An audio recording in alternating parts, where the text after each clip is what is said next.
What is up, everybody? Now, with the release, since the release of Dragon Ball Sparking Zero, there have been the pros and the cons and all this stuff going on and whatnot. It's been 3 weeks since the game dropped. I figured this is the perfect time to make a video about what's wrong with the game, what's right with the game, because you know it's not perfect, but it's a good game. It's a great game. Definitely some things that they could work on. I am doing this on Steam because I play on PC, obviously. It is a very small fraction of the player base, but you could use this as like a general, like, you know, okay, most of the players probably think this way. Just to show you guys real quick, the overall, out of the amount of reviews on Steam, there's 46,000. 42,000 of them were positive, almost 4,000 of them were negative. That is good. That is great. The only negative things I have about the game are really just, I wouldn't say, some of them are nitpicky. Other things are like quality of life, and other things are like, oh, this would make the game, it would make it more playable, more enjoyable to play.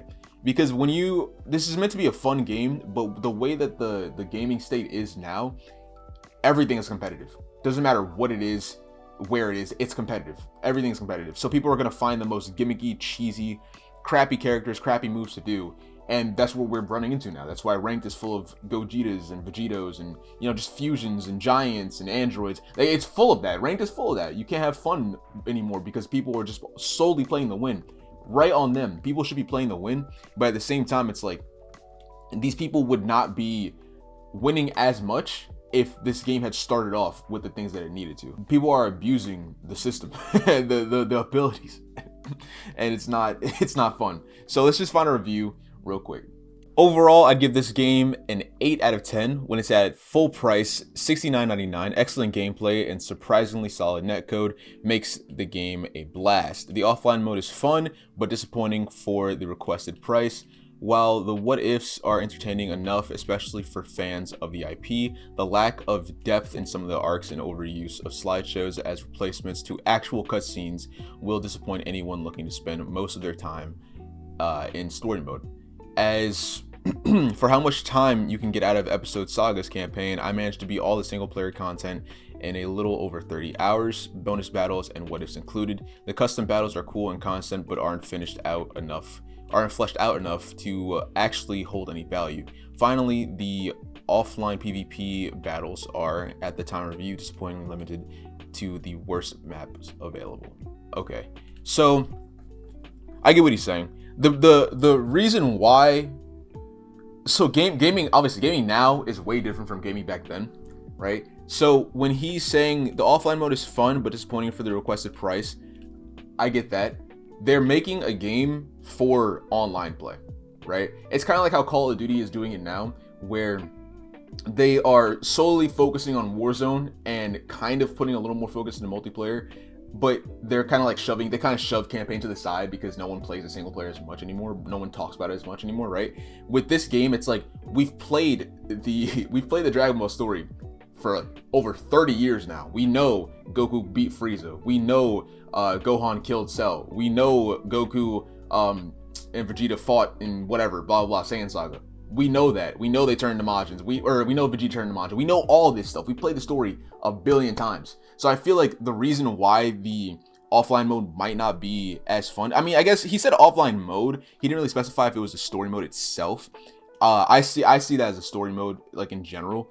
Cutscenes, the lack of cutscenes, again, that would go back to we've already seen this before, you know? So I feel like when I played the episode battles, I get that feeling of like, okay, well, you know, you obviously see the main, what they're trying to do in the story mode, right? They put the cutscenes on, the characters are walking, talking, and whatnot, whatever, right? And then it goes to the slideshow, and then you get into the fight. I think for me personally, that's a good flow. I like it. I don't really care too much for the story because we've seen it, we've watched it, we've played it a billion times. You know what I mean? If you want story, go play Kakarot. This is more so for online play, but even online play is kind of iffy right now. No problem with this guy's review. I think this is fine. But all I'm saying is like it makes sense, at least in my eyes, is why they as to why they just more so put less into the story mode. I think the what ifs, of course they could do more with that. This game has a lot of potential. Especially with how big the Dragon Ball like multiverse is, you know, with the GT, you have the Super, they could even branch off. Of course, what ifs, like they have so much, what is it? They have so much just space, so much to do with this and to be creative with it, that it can really pop off, especially for offline and everything like that. What else did he say? Yeah, custom battles are cool. I haven't played custom battles too much, but I know they're pretty dope. I've seen some footage of that.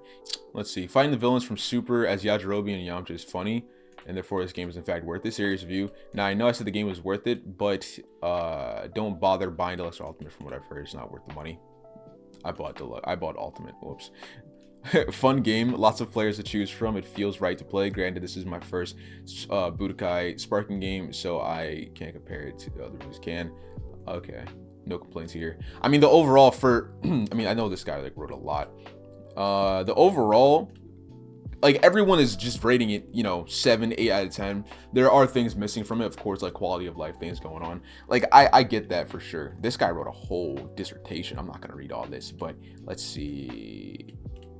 Finally, multiplayer. Okay, you know, I probably could read all this. Okay, from a fellow blah, blah, blah. I'm just gonna skim through it. Absolutely recommend it to both Dragon Ball and non-Dragon Ball fans. Looking at its face value core gameplay, this arena fighter's hand-to-hand combat and key, or hand-to-hand combos and key ability-based combat is jaw-dropping. Yeah, I'm not gonna lie, the combat is nice. They can fix some things up with the combat. You know, when you press X or whatever button it is on Xbox, I press X. I have my PlayStation controller, so I press X to like sidestep. Whenever I try to sidestep someone, it's like their character model blocks me from doing that, and I sidestep into them. And when I'm trying to do it around them, it's weird. You guys probably done it before. That's something that's like little that needs to be fixed, because that cost me battles. That cost me. I get comboed up after that, bro. It's so annoying.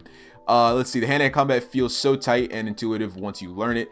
It gets quite deep if you practice enough. It becomes muscle memory. You can chain combo opponents into oblivion, but there's also a variety of defensive counters to help you against getting comboed. Not to mention the offensive counters to the defensive counters, which is best left to the surprisingly in-depth tutorial system to explain. Yeah, they did a really good job with the training mode. Just trust that you feel extremely rewarded to learn how to extend your chain combos. Whether in single player or multiplayer, you can get by with typical button mashing, but the challenge will ramp up eventually in other areas where you will need to learn combo or combat mechanics. With the key-based abilities, beams, blast, bombs, what can I say? It feels as stunning as it did back in the old BT3 days, except it now looks stunning in Unreal Engine, yes. The colors, particle effects, fidelity, and all just feel right. Coming to my cons for this game, like everyone who's reviewed this game so far has echoed, the story mode, episode battle, feels incredibly lackluster, and I can't believe this series, which used to be renowned with excellent single player modes, has resorted to Sparking Zero's approach of PowerPoint-esque slides with barren dialogue style of storytelling.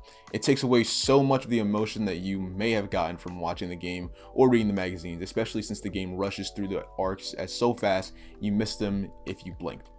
Now, the speed of storytelling may be a good or bad thing depending on what type of player you are. Like for me, it was good. I like storytelling because I've already played the story. I already know how it happens, you know. But for some people, they like to get immersive and into it. I get that. Where was I at? Oh yeah. So if you are looking for a serious cinematic story-based Dragon Ball game, stick to Kakarot. What'd I say? You think after 13 years since the last entry, they would have put more effort into the main game mode for many players. However, one factor absolutely saves the episode battles, the what if scenarios, sparking episodes. Yeah, that's fire.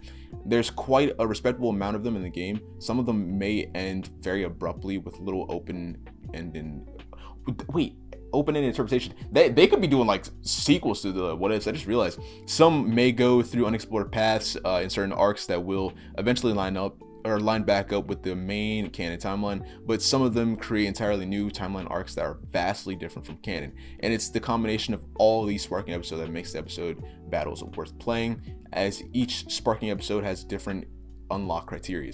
Next, the lack of other game modes other than the various tournament game modes, most of them feeling just the same as each other with minor rule changes. I get that. I'm not really interested in that. I just want to fight. I'm not gonna hold you, but I feel that they want more.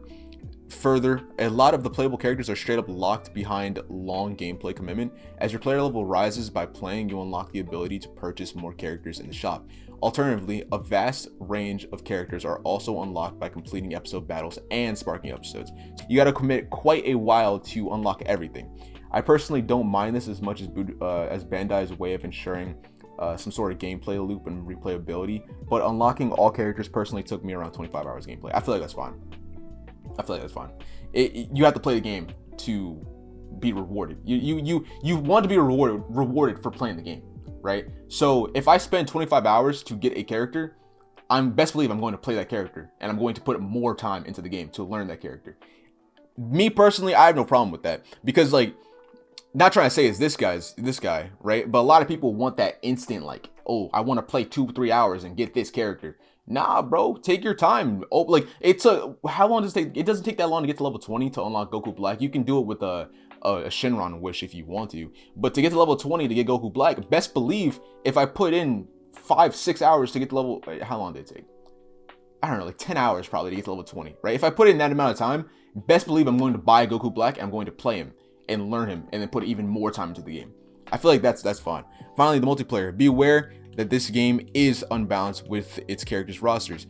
The obviously stronger characters perform and intuitively feel better than the obviously weaker characters. This is part of the Tenkaichi Sparking series identity to make you feel powerful when playing as those characters. You will feel proud if you take down strong characters, weaker characters, if you are better than your opponent, if that's your thing. But if you expect all characters to be equal, that is not it. P.S. I don't mind this. I enjoy this aspect of it. Yeah, I wholeheartedly, let me see. Incredibly strong fighting game, let alone a Dragon Ball game. Highs, but mediocre lows. Graphics are excellent. Combat is butter. What if stories are crazy? Strong characters feel powerful. Multiplayer can be fun. 9 out of 10. I would put that to an 8 out of 10 for real. The only thing that's messing me up is just we'll talk about what's messing me up. I wrote it down actually. No, but seriously, what he was saying here is what do you say? You will feel, but if you expect characters to be equal, that is not it. Completely agree. A lot of people are like just bitching about the characters being unequal. I mean, that was what got me hype about the game actually, is having characters that are overpowered.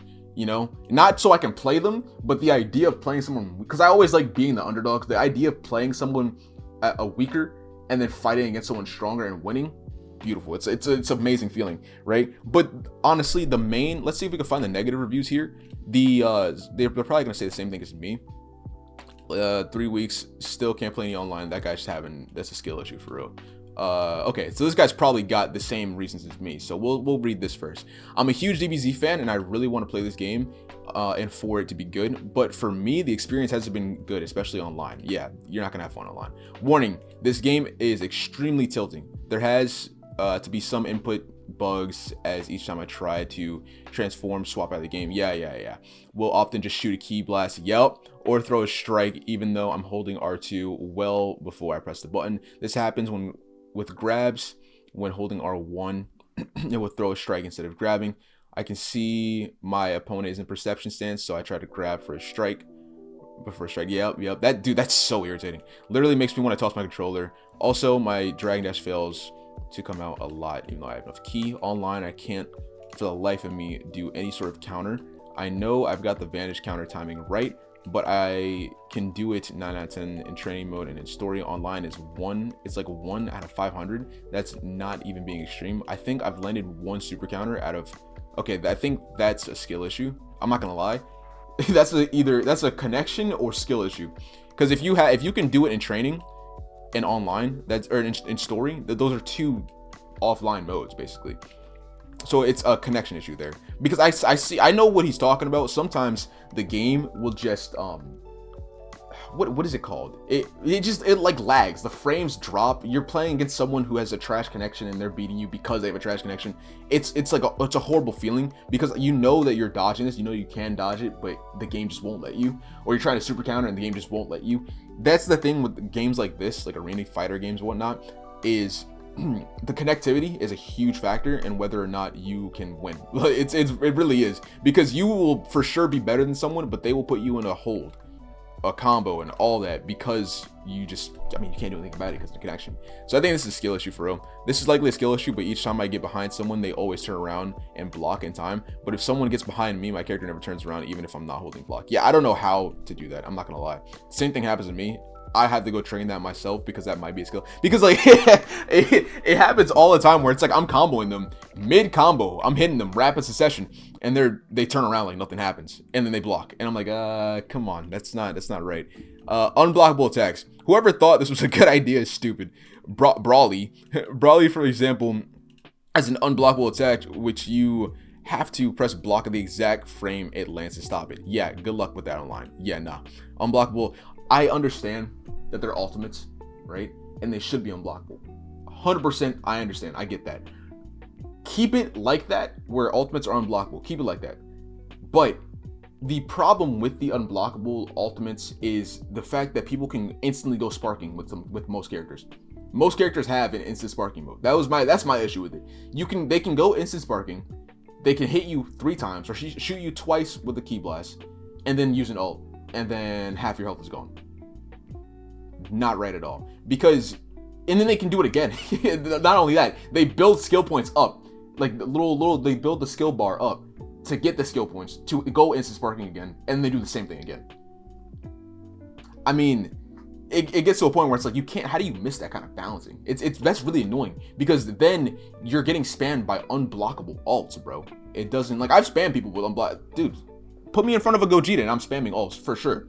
But that's not the point of this. The story mode itself isn't very good either. I found myself skipping every scene, blah blah blah. Yeah, you've seen the story mode, bro. I bet you have. But I mean, how many times can you retell the same old story? Yeah, by the way, playing against CPU is like playing against a hacker. It should be. The story mode should be hard. You should have a challenge, bro. People are saying it's actually not that hard. You just have to be good at the game, or decent. Not even good, just decent. The game's okay, not very fun to play. It's actually the most gimmicky and unbalanced game I've ever played. Yeah, that's gonna happen. It was made to be unbalanced, so surprise, surprise. I get where he's coming from though, with people spamming and the unblockables, the unresponsive. That's what I was going to talk about. The game is incredibly unresponsive, and it's not because, it could be because I'm playing on PC and using a controller, a PS4 controller. But I've played Brawlhalla, and there is a little bit of input lag on Brawlhalla. I cannot talk right now. There is a little bit of input lag on Brawlhalla, but not as much as I experienced with Sparking Zero, right? So Sparking Zero run into the same things. I'm trying to transform, I'm shooting key blast, I'm trying to use what is it, like some kind of ability, I'm striking, I'm trying to use perception, I'm striking, or block, I'm striking. It's like, dude, I'm trying to grab, I'm striking, bro, like what is going on? The responsiveness is annoying. And then there's odd times where I'm trying to fly around or something and it just does not fly, or I'm trying to stop flying and it just keeps flying. It's like, it's very weird stuff, and it's like, bro, we got to get this together, because this cost me matches, bro. I don't like losing like that. Like, I'm fine with losing, but if I lose the stuff that should be working, that's what pisses me off about it. Like, one of my pet peeves in life and anything is if something simple, when it's supposed to work and it just does not function, it pisses me off for something. It just does not. It just pisses me off, like, unreasonably, right? And so that stuff, when it happens, I'm just sitting there like, I'm too mad to even react, because it's like, whatever, bro. I expect it now. It's whatever. They need to fix that. The unresponsiveness was one of them. Disconnecting. I mean, I feel like that's common for like Bandai games, but I feel like you're making all this money, up your servers. You know what I'm saying? Lack of balance when it comes to the skill points and instant sparking. We talked about that. After image strike, they need to make it so you can. There needs to be some withdrawals. There needs to be some withdrawals on the key, because you need to go through some key fatigue. If you use sparking once, you need to gain key slower when you're attacking. You need to charge key slower for like 30 seconds, for a minute. You know what I'm saying? I don't know. I'm just spitballing, but keep it like, I don't know, because I know in the other Budokai games they had what's it called? What do they have, guys? They had key fatigue. That's what they had. So like that was fine. Why does it keep doing that, bro? Stop. But yeah, let me read another one. Let me be very clear. I've been so excited for this game for a long time. When did he post this? October 28th. That was yesterday. Okay. I've been a Dragon Ball Z fan my entire life. Almost. I bought the $100 edition on day one and have 90 hours on this game. Actually, it's 89.4, but whatever. I have reached X rank in ranked as well. congrats, man. However, I cannot recommend this game in its current state. I feel that. I knew it was going to be unbalanced. That's the nature of Tenkaichi games, but this game is more than unbalanced. Ranked is actually unplayable. Yup. Top 2 players in ranked the same person because he plays himself over and over again and then quits if he doesn't match against himself.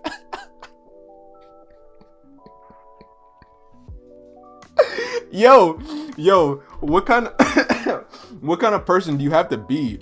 Like, what kind of like cretin do you have to be to do that? What do you gain from that? Nah, like seriously, what do you gain from that? Like, what? Like, do you don't get any kind of notoriety? I guess because some people don't understand. All right. Wow. Okay, that's right. There's no penalty to quitting in a ranked game. So a large portion of player base just quits a game if they are losing ranked. So they are not being penalized while having a 90% win rate because they just rage quit if they start losing. This might be okay if not for the fact that you receive no points for winning against someone that quits. So there is literally no reason why anyone shouldn't rage quit. You are only rewarded if you do. So the ranked mode is completely unplayable for mostly that reason. Bandai, please fix the rank system. Oh, fuck. Wait, go back. Oh, no, I lost it. Okay, well, he was basically just talking about the ring. I scanned a little bit ahead. But, yeah, no, I completely understand that. That is ridiculous. You should not be able to do that. This guy is tweaking because he has bad connection. Wow, crazy. Nah, but you shouldn't be able to do that. The rank thing, I haven't run into any rage quitters myself. I think I got, like, maybe 1 or 2. But I am also like in C rank, so I don't play ranked as much because I know I'm familiar with the cheese in ranked. I'm trying to find that guy's post again. I'm familiar with what goes on in ranked. I'm not gonna lie. The it's ridiculous. I don't know why in 2024 they made a game where you like, I don't know, like this isn't their first game. Bandai has not, even if it was their first game, right? Even if it was their first time making a ranked game mode, it makes no sense why there wouldn't already be repercussions for people who rage quit, period. Like if you rage quit in ranked, I guess like, okay, in online, on ranked, whatever, sure. In ranked, if you rage quit, there should already by default be repercussions for rage quitting. That like they miss out on simple stuff like that. Like I don't understand how they keep, why is he doing that? I don't understand how they keep doing that. Like, I don't know, like they just miss some simple things, very simple things. It gets on my nerve. And I haven't gotten to the instant sparking and unblockable ultimates on the strongest characters in the game or giants. Vanishing Wars, Android grab spam. I would actually be okay with it if matchmaking was fixed. I know I'm not alone in this, as 50% of the streamers I watch this game have quit playing this game for the exact reason. This game is a love letter to Dragon Ball Z fans, and I'm only criticizing it because I want it to be what I know is capable of being. Facts, bro, facts. I'm not gonna lie, I use the Android grab spam when ranked. But that's because in ranked, I'm only playing against the same 4 characters, bro. Gogeta. Oh, my fault. I don't know why my thing's doing that. Gogeta, Vegito, freaking Beerus. Beerus players are kind of crazy though. Hit's kind of cold. Why is my camera doing that, dude? But yeah, I'm playing against the same friggin' 5 characters, and you're gonna catch me lacking. I mean, I play other characters sometimes in ranked. Sure, if you guys want to see, stop on my stream. I stream on YouTube. But yeah, no, I completely get that though. Vanishing Wars is very annoying because you know when you get knocked back, you know you're gonna be in a, you're gonna have to participate in this. You know, you're gonna have, it's like you get caught in a Vanishing War and you're like, okay, well, and then you do it again and it's like, okay, well, and then you hit him again, it's like, okay, well, like they gotta fix that, bro. This game is amazing. I'm not gonna lie, this game is awesome. I love this game, but these little things are going to kill it. And with the way that people are right now in gaming, as I mentioned earlier, with the way the community is, people are going to kill it. And I think the people are going to kill it because of what the game allows them to get away with. The rage quitting, the spamming, the instant sparking, the grabbing, you know, like the game allows them to do this, so they're gonna do it. It's just, I don't know. I don't want this game to die. It's not gonna die. If they do this right, if they do this right, then the game, this will be the best anime game to drop ever. I'm not gonna hold you. It broke servers before the game was even out. Like, come on, bro. The hype for this game was insane. We gotta maintain that by properly handling the aftercare. You know what I'm saying? You gotta take care of the game. You gotta take care of the people. You got to do what the people want, what the people would like, and what the people would like is not. It's not even anything too big. It's not like we're asking for a lot, bro. Like, this game has potential, hella potential. Product received for free. Why is he complaining? Get out of here. Nah, but seriously, definitely a fun game. Definitely has a lot of potential. I think one of the I need some water. One of the things I want to complain about as well was the it was just something simple. It was like a quality of life thing. Like, when I'm fighting someone, right? You're fighting them, you rematch them. I don't want to go through the intro all over again, through the same dialogue all over again. That's just a little nitpick. As I said, mentioned in the beginning, nitpick, right? Another thing is, why can't we change characters before the rematch or sometime during, or like choose to change characters instead of going back to the room completely and restarting? Like, this nitpicks all around. That was a nitpick. Another thing is the characters talk way too much in the freaking screens, the loading screens. Bulma's always in my ear yapping about something. Android 18 talking to Master Roshi about something. Zeno's talking about something. Goku and Gohan at the World Tournament talking about, like, bro, shut up. That's it. Those are my nitpicks. 3 nitpicks there. Boom, done. Yeah, but overall, amazing game. I love it. I will continue to play it. I'm probably not gonna take it seriously. Oh, this fight was so fire. Oh, let's watch this. I'm not gonna take it serious enough to actually try to get better and do ranked. I mean, I'm gonna get better, but I'm not gonna like try to play ranked and try to, you know, improve in that, because it's pointless. Ranked means nothing. I made a video about that. It still does mean nothing. It's horrible. But yeah, guys, we'll see where this game goes. I'm really interested to see where this game is in like the next 2-3 months. Sure, Christmas time as well, dude, because Christmas noobs are gonna be crazy. Yeah, that's it. You guys have a good one. Bye.